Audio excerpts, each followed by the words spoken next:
Meghan's tears for Her Majesty. Duchess of Sussex wipes her eye as she and Prince Harry watch procession behind the Queen's coffin. After couple sat in the second row for funeral. After service, Meghan appeared to wipe away a tear as she watched Queen's coffin being driven away.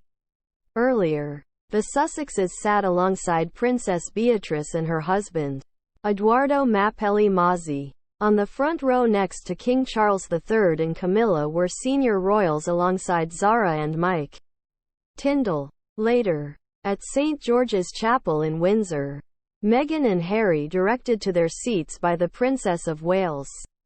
Meghan Markle wept as she watched Queen Elizabeth II's coffin being carried out of Westminster Abbey today after a remarkable funeral attended by the great and good from across the world.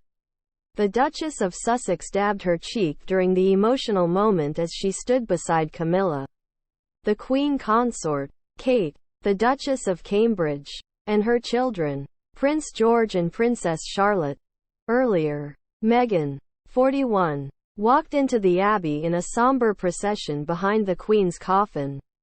In front of her was Kate, the two eldest Cambridge children, and Prince Edward with Sophie, the Countess of Wessex. Before the service, the Duchess stood briefly beside Kate, George and Charlotte as she watched Elizabeth II's coffin being placed on the altar.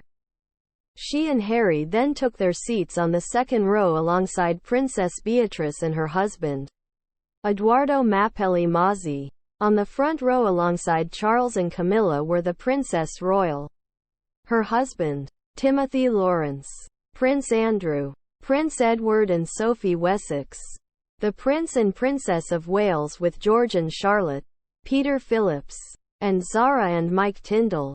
Later, at St. George's Chapel in Windsor, Meghan and Harry were directed to their seats by the Princess of Wales as she, William, Kate and Charlotte stood aside to lead them into their stall.